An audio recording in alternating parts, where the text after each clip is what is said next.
What is up, Waffle Gang? I do hope you are well. My name is Mark, and today we're checking out some revenge stories. If you are new here, please consider hitting that like, that subscribe, maybe that notification bell too. Let's just crack straight on with today's stories, because I'm excited for some spicy stuff. And the story is from prestigious issue 330.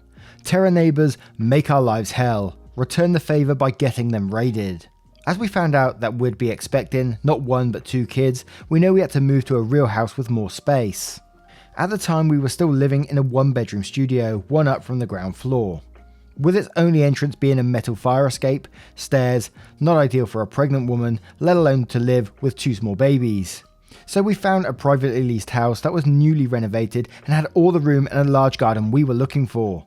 Signed the lease and immediately collected the keys. As the owner drove off, the woman next door comes up to me, immediately demanding we not make noise before noon as her boyfriend works nights and sleeps in the whole bunch of other do's and don'ts.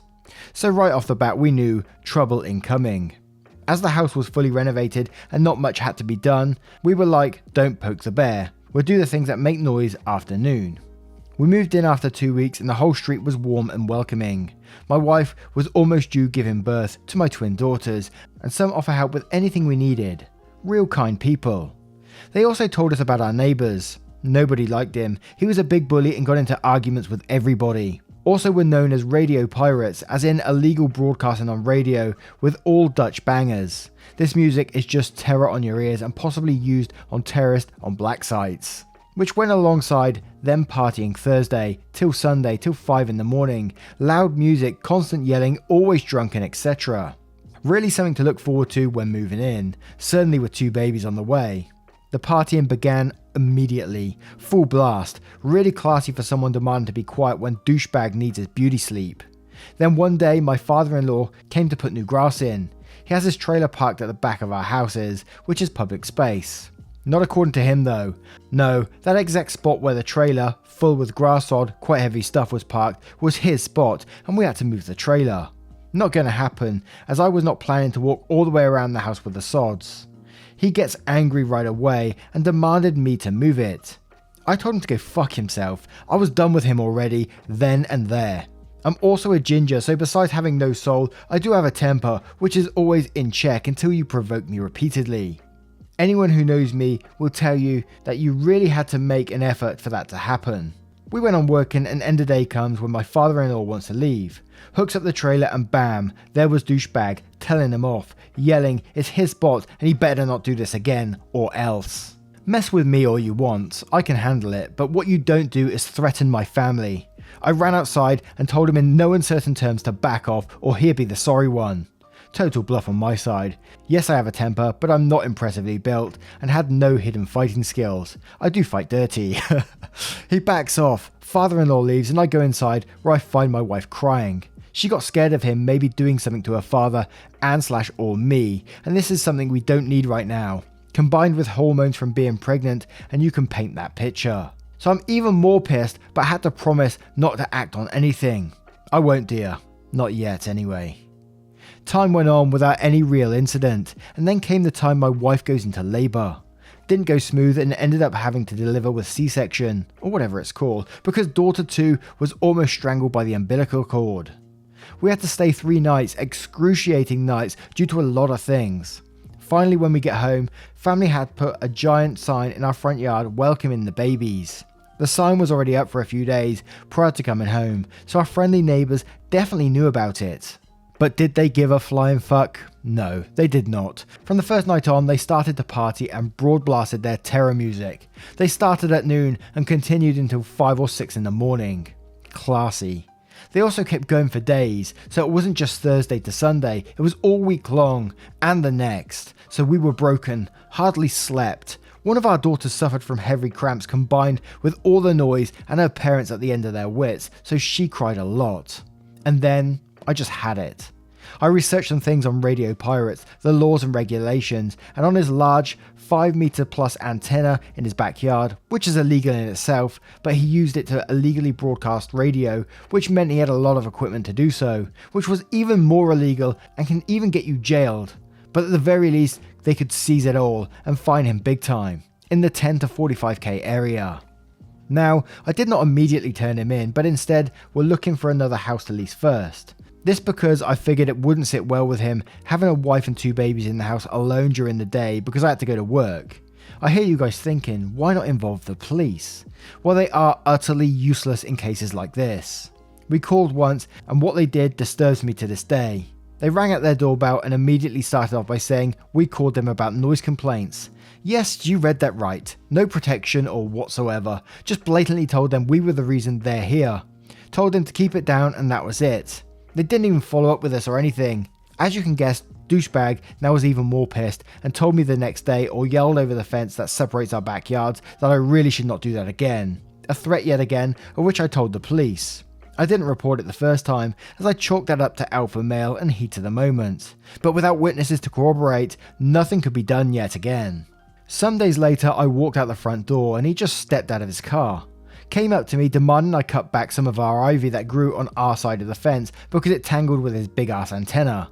He would be gone for some hours and I could come in his garden to cut back the ivy that grew through their side. And then a light bulb went above my head. I told him politely that I would do that immediately. Why? Because that gave me the opportunity to find out and make out the model of his antenna to ascertain its signal strength, where the cables go exactly and what kind of cables they were, again to know the signal strength it handled. Also, it gave me a good view on the equipment he had through the window so I could snap some photographs of it. This was the icing on the cake, because in the meantime, we did manage to find a new home and already signed the lease so we could be gone in 2 weeks.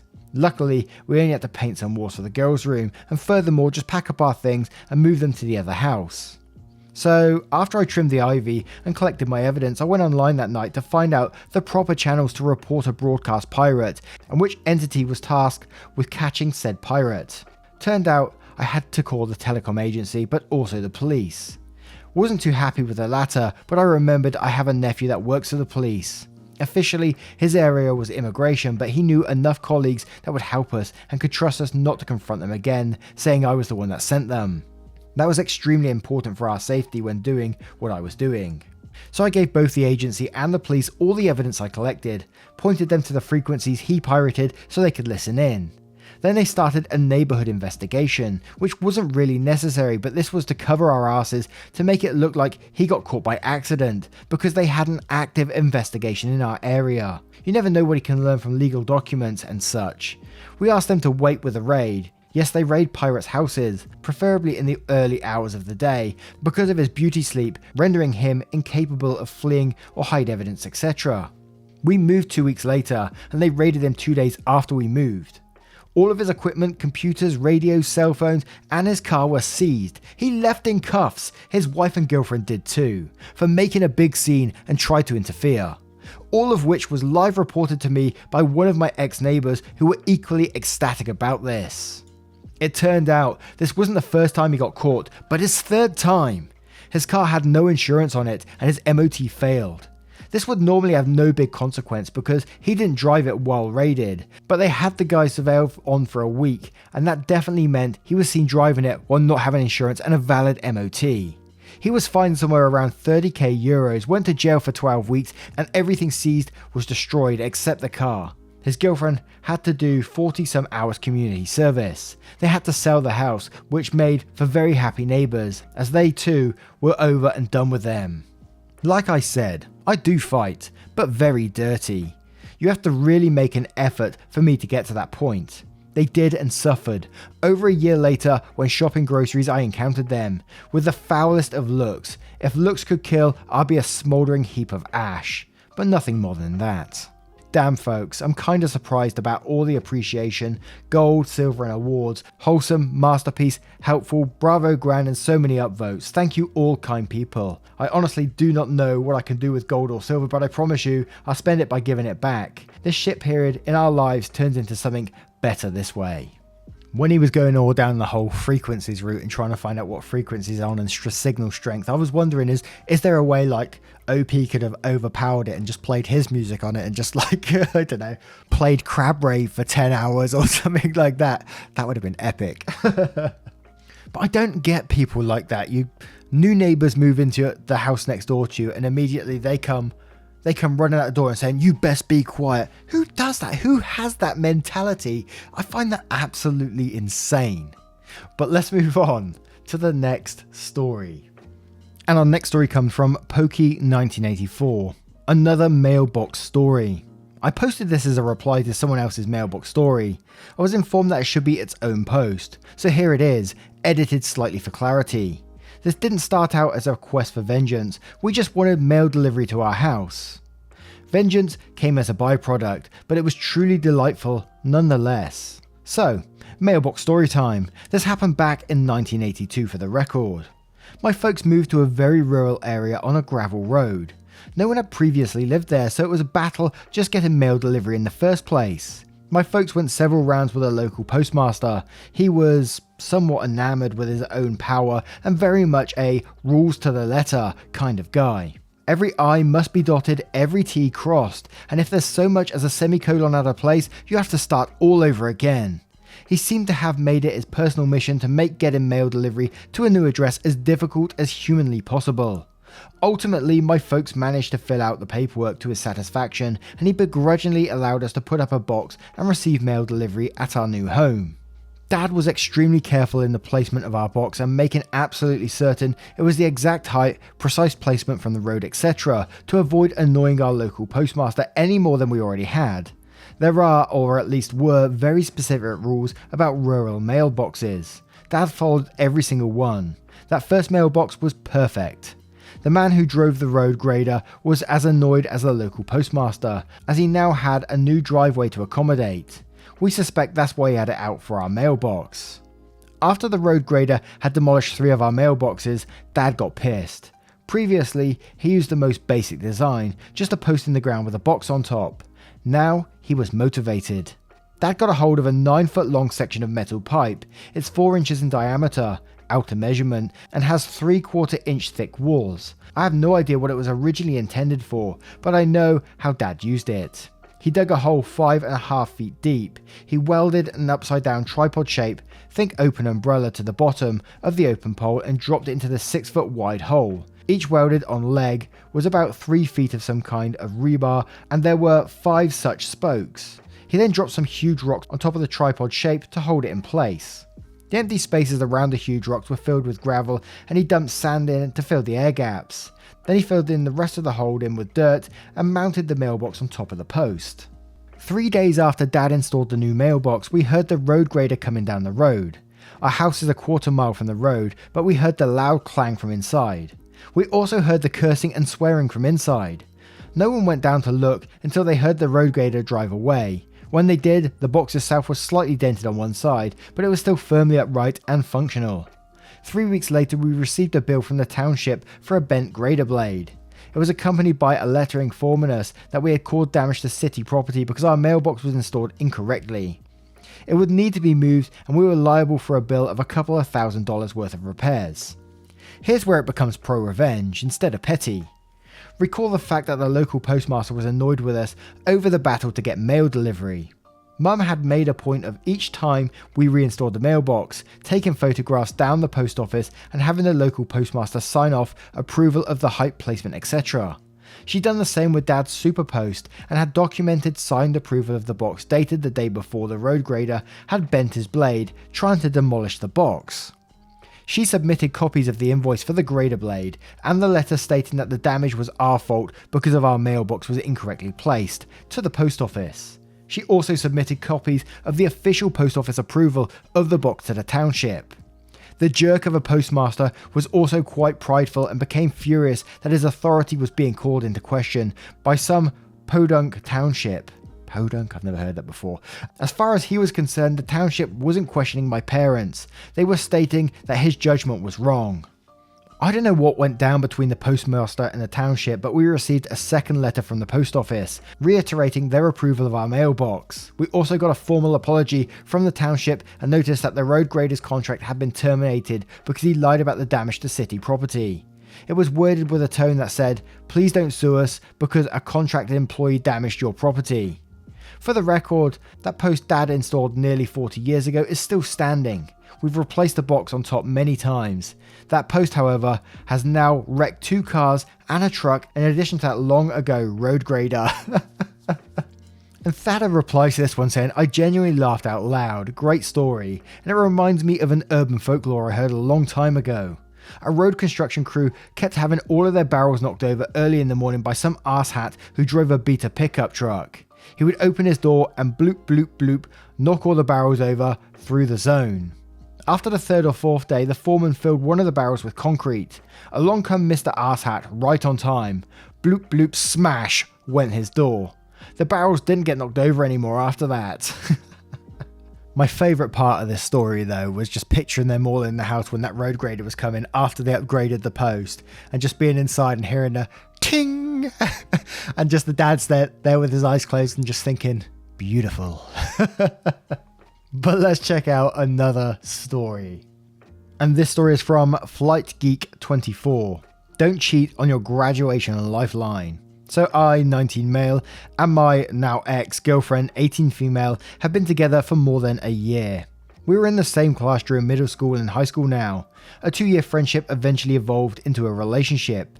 You'll know how it is. We were happily together, at least so I thought, since December 2019. I thought everything was great between us the whole time, although recently, about March, I noticed her becoming very distant and barely writing first, dry texting, etc. I asked her multiple times if everything is okay and gave her some space, but it continued for the next few months. I was naturally very upset as I've been through hell and back together with her when she was going through depression and a really hard time at the end of 2020. It suddenly felt like all this time was wasted and worth nothing. I, as a naive high schooler, truly believed that she was the one. It was serious after all. We matched perfectly together. We spent about 3 full months crying together at night when she was going through a rough time. We had similar plans for the future, similar interests, and it seemed we were meant for each other. My girlfriend, let's call her Caroline, was studying to become a lawyer, so she was mostly into humanity subjects. I, on the other hand, am studying biochem for medical school. I apologise if this is all confusing/different, we live in Europe. She was required to attend at least one science subject to graduate. Physics, biology, chemistry, psychology. She always hated these subjects and just took them because they were necessary to graduate. She ended up picking chemistry as I was a natural and tutored 9 and 10 graders chemistry in my free time. And I always helped her with her assignments, etc. It started as helping her before exams and assignments so she could get a good pass grade, and after her rough time, warped into me writing half of the assignments for her. In February, she started to do everything with me again though. We had online the whole time. Anyway, enough backstory. After noticing Caroline started to get distant and she never properly answered my questions regarding her behaviour, I wanted to see how far it would go. For 1 week I didn't invite her /call her /text her first. In total of 1 week, she called me 3 times. Twice to ask me about her assignment and once telling me how she felt insecure and bad. I'm not a dickhead, I helped her out with school stuff and comforted her when she felt down. Me being the naive, love is perfect lovebird I am, chalked it up to her feeling depressed again, but feeling embarrassed about it. I continued helping and comforting her for the next month until nothing changed and she never opened up. I was honestly doubting everything by then. Is it me? What am I doing wrong, etc. I tried everything I could. Eventually, I asked her friends if something happened, but they said she was the same as always towards them. I knew something was up, but I didn't know what it was yet. One day when she came over to my place, it was the only second time she did in that March. Usually she came at least twice a week. We were sitting in my room and talking while she was trying out Valorant, which is an online shooting game. After she went to my kitchen to make herself something, I hear a notification from her phone. I'm usually not a snooper, but I had a quick look at her screen that lit up. I wouldn't be able to read the message or who it was anyway. It was a Discord notification. I was very surprised. I knew for a fact that she didn't have it a month ago. Plus she only plays Minecraft once in a while. She never uses Discord or anything. So the next morning I did some snooping and sure enough I found a whole other Instagram account of hers where she branded herself to be an aesthetic gamer girl. Not that there's anything wrong with that. She had never told me anything about this. I couldn't find any of her friends following her on that account either. Sure enough, she had a Discord username in her bio. Curious, and to be honest, arsehole me, decided it would be a good idea to create a throwaway account and try to text her to see what she was all about. Before you complain to me, I know I was an arsehole here. After texting her on my new account, we talked for a bit until she became flirty. We played a few Bed Wars games together, and once again on a throwaway account I bought for $1. Lol. I kinda broke down and started questioning my sanity. I'd been with her all this time and through so much shit. I couldn't believe she would do this to me. After the sadness came from the anger, I wanted to know how much she took it. I found it hard to believe that she would just casually flirt with guys like this. After setting up my first recon mission plan, I found out more about her until I found out about her supposed boyfriend. At that point I had a huge emotional breakdown and I felt I've wasted so much time helping someone who would betray me like this. From her stories, I would later find out they were sleeping with each other for a whole month by now, about when her behaviour started to change. At this point, I started hatching my revenge plan. I know I would not let her off the hook this easily. I spent 2 weeks pulling all-nighters making sure I had all my work done till the end of the year, until graduation. I spent all my remaining time creating fake chemistry textbook pages so I could make my pro-revenge more believable. All of the information was wrong. I knew I had to give her a taste of her own medicine, betray her like she had me. For the remaining 2 months of the school year, I fed her all this fake information and made sure she got all of her assignments wrong. I knew she wouldn't be able to tell anyone she was copying off me, as our high school had a very strict rule for plagiarism. As much as 3 small cheating attempts on small exams could get you expelled. So after letting the pot stew for those 2 painful, awful months, I let shit hit the fan. As our teacher had to handle an outrageous amount of classes, she always checked our assignments late, often by 2 or 3 months, all at once. I know I could use this fact to my advantage. After she submitted her final assignments that were worth a huge percentage of our final graduation grade, I told her I knew about her shenanigans had been still going for 3 entire months by now. I told her how she hurt me and how it would come back to haunt her. I made sure of that. She mostly brushed me off and acted as if I were the villain, as I couldn't just leave her and that she was only friends with that guy. Although I told her something was going to happen, I never told her what it would be. Trust me, she never saw it coming. 1 week later, the end of the year results rolled around. When we received our final grades, I was over the moon as I passed with flying colours. On the other hand, her not so much. Due to her final assignments and all quarter 4 work, equaling to an F, she called me crying and asked for help. She told me she wouldn't be able to graduate if she wouldn't receive at least a passing grade for this year. She told me our teacher gave her a final chance after telling her how disappointing she was. Caroline has 2 more months at school with extra one-on-one online lessons with our saint teacher. Honestly, props goes out to her. To be honest, I felt really bad for her and her situation, knowing very well if she didn't work her ass off in these 2 months, in a subject she hated, she would have to repeat the last year, without someone constantly helping her with her chem. That compassion quickly went away, and I told her I would help her, but only if she apologised and paid me my regular tutoring fees. Caroline went full on ballistic after that and screamed at me. How could I do this to her? I hung up and she called me a few seconds after, apologising and agreeing to pay me for my help. She now has 2 months of intense memorising with her ex if she wants to graduate. Edit. Now she has to study for these 2 months, and when the regular end of school year comes, she has to complete a series of exams. Think 4 to 8, covering the most important topics from this year. If she passes all of them, she will pass chemistry. And someone asked OP in the comments and they said, why would you tutor them though? I would just tell them to fuck off. And OP replied saying, she had to come back to me and apologise. I'm not one for revenge out of pure spite. I find it good if people learn from their mistakes, especially when it comes to cheating. To which Solzeg replied to this saying, chaotic neutral, I like your style. Now, what did you make of today's revenge stories? Did you enjoy them? Do you have one of your own? Don't forget to share it with us down in the comments below if you choose to do so, but never any pressure to, get involved in the comments. It's just there if you want to. Thank you so much for your love, support and time towards the channel and spending 20 minutes of your day with me. It's just absolutely fantastic. So thank you for doing you. And if you want to support the channel further, you absolutely can. But as always, never any pressure to do so by clicking that join button down below for YouTube or clicking the link in the description for Patreon and joining up there. Again, thank you for your love, support and time. And I will see you in the next one. Take care, guys. Much love.